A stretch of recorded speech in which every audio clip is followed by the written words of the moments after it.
मौसमी CFM TTI बुद्धि से।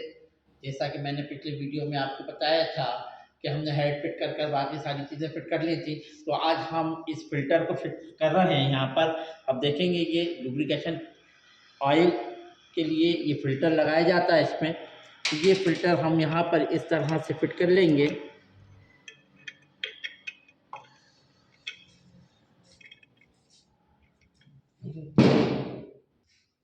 तो ये फ़िल्टर हमने यहाँ पर लगाया है। जैसा कि आपने देखा था कि ऑयल का इसमें जो पंप लगा हुआ था, तो वो गेट टाइप ऑयल पंप लगा था, स्टेनर से ऑयल पंप के थ्रू होता हुआ ये ऑयल यहाँ पर आता है इस फिल्टर में। इसकी कैपेसिटी जो है वो 1 लीटर की कैपेसिटी है। ये फिल्टर जो रहता है वो यूज़ एंड थ्रू वाला फिल्टर रहता है।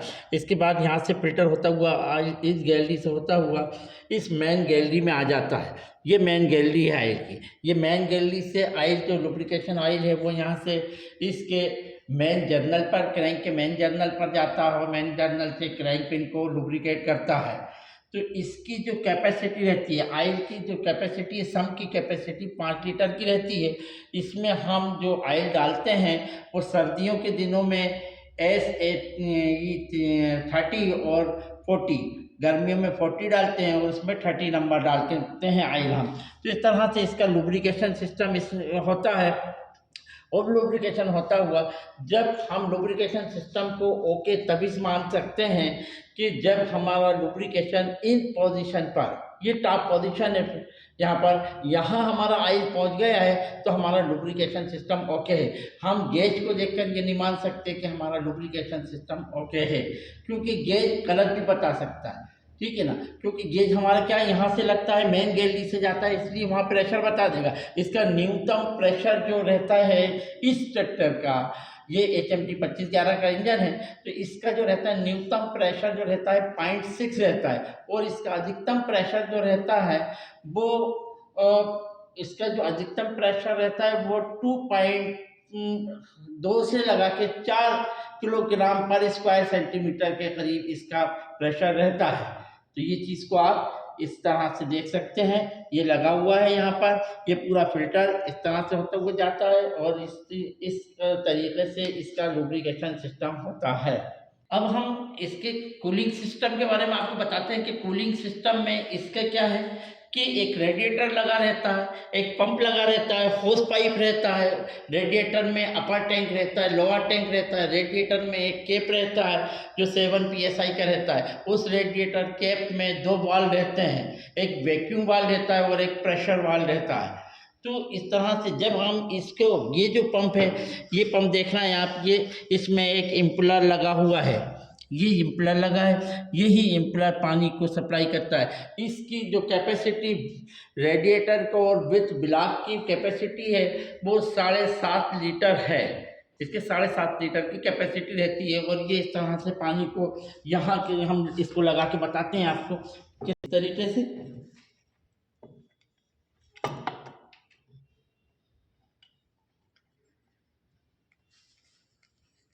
तो ये आप देख रहे हैं कि ये पंप हम लोग यहाँ पर फिट कर दिए हैं। अब इससे ये चीज़ वो हो रही है कि यहाँ से पानी इसको लेता है और यहाँ से वापस इसका रेडिएटर में चला जाता है। इसके अंदर ये जो फैन लगा है, इस फैन की ये पंखुड़ियाँ जो दी हुई हैं, ये देखेंगे आप कि 6 पंखुड़ियाँ दी हैं, वैसे 4 पंखी भी इसमें आती हैं। और इसका जो फैन बेल्ट रहता है वी बेल्ट, इसका फैन बेल्ट का नंबर है B44। तो B44 बेल्ट को इसमें लगाया जाता है। हम किसी दूसरे नंबर का बेल्ट को नहीं लगा सकते हैं। और इसके जो हमें बेल्ट की टेंशन रखना होती है वो हम अपने थंब से 20 mm तक की इसमें बेल्ट की प्ले रखते हैं, ताकि वो हमारा बराबर सही तरीके से कार्य करता रहे। अगर वो बेल्ट लूज़ हो जाएगा तो क्या होएगा कि इसमें सही सप्लाई पानी की नहीं हो पाएगी, क्योंकि इम्पलर को जो RPM मिलना है वो RPM नहीं मिल पाएंगे और हमारा इंजन गर्म होने लगेगा। इसलिए हमें इस चीज़ का ध्यान रखते हुए ये कूलिंग सिस्टम को बराबर हमें देखना चाहिए। कूलिंग सिस्टम में हमें जो रेडिएटर लगा रहता है उस रेडिएटर की भी सफाई हमें बराबर करते रहना चाहिए। अगर आप उसमें देखें कि जंग आ रहा है या कोई आपको अगर इंजन गर्म हो रहा है या किसी डस्टी कंडीशन में चल रहा है तो हमें उसमें रोज़ाना हवा मारना चाहिए। नहीं तो फिर क्या करना चाहिए कि उसमें जब ज़्यादा टाइम हो जाए तो हमें उसमें कास्टिक सोडा डालकर और उसमें पानी से सप्लाई करके पूरा थोड़ा मिनिमम आरपीएम पर चलाकर, हमें आइडल आरपीएम पर चलाकर उसे थोड़ी देर बाद इसका पानी को निकाल देंगे। तो जो उसमें जंग लग रहा होता है वो जंग नहीं लगेगा और वो वहाँ से साफ हो जाएगा। तो इस तरह से हम रेडिएटर की फ्लैशिंग करते रहना चाहिए ताकि इंजन हमारा गर्म ना चले।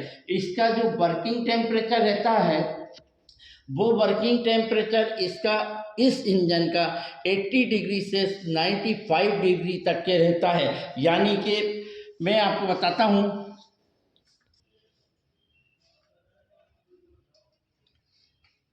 तो आप देखेंगे कि इसमें यहाँ से ये दिया हुआ और यहाँ पर ये थर्मोस्टेट वाल्व लगता है, ये थर्मोस्टेट वाल्व, क्योंकि इसका वर्किंग टेम्परेचर जो है वो 80 डिग्री से 95 डिग्री तक का है।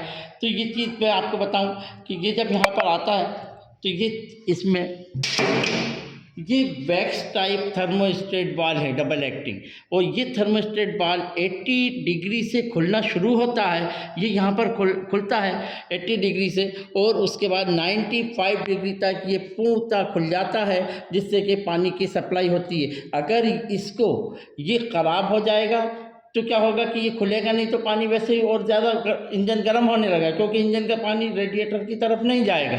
तो हमें इसका भी वर्किंग टेम्परेचर देख के इसको चेक करते रहना चाहिए। इसको आप जब गर्म करेंगे तो आप देखेंगे कि ये जो बनाया गया है ये एक इसमें सिलेंडर है और इसके अंदर ये जो पोर्ट दिख रहा है आपको, इसके अंदर से एक पिस्टन है और इसमें वैक्स भरी रहती है। जैसे ही इसका टेम्परेचर आता है तो इसको पिस्टन को उठना चाहिए, लेकिन पिस्टन को हमने यहाँ पर रोक रखा है इस तरह से। तो क्या होगा कि पिस्टन ना उठते हुए फिर इस तरीके से आप देखेंगे ये लाइनर के इस तरफ मूव करेगा। ये इस तरह से ये लाइनर मूव कर रहा है, ये इस तरह। जैसे ही वैक्स फैलेगी तो ये इसको मूव कर आएगा और जैसे ही मूव कर आएगा तो ये यहाँ पे देखेंगे आप कि ये जगह बनती हुई दिख रही है, ये खुल गया है, ये खुल गया और ये इसकी रिटर्न स्प्रिंग है। जैसे ही टेम्परेचर डाउन होएगा ये इसको रिटर्न कर देगा और वापस यहाँ से इसका पानी को वापस रेडिएटर को जाने को रोक देगा। बाईपास चलता रहेगा थोड़ा। उसके बाद अगर कुछ मैकेनिक ऐसा करते हैं कि इसको निकाल कर फेंक देते हैं, वो नहीं करना चाहिए, क्योंकि इसका वर्किंग टेम्परेचर में भी चलना ज़रूरी है इंजन को। तो ये थी जानकारी। अगर आपको इसमें कोई कुछ सवाल पूछना चाहते हो तो आप कमेंट्स कर पूछ सकते हैं। आपको ये जानकारी अच्छी लगी है तो आप इसको लाइक करें, सब्सक्राइब करें, शेयर करें लोगों से, ताकि ज़्यादा से ज़्यादा लोगों को इसका पता चल सके कि हम इंजन को किस तरह से रिपेयर कर सकते हैं, किस तरह वो कर सकते हैं। और ये क्लास हम ऑनलाइन क्लास की तरह आईटीआई के बच्चों को, कॉलेज के बच्चों को ट्रेनिंग की तरह दे रहे हैं। तो आपको अच्छा लगे तो आप लोग सब्सक्राइब करिए। धन्यवाद।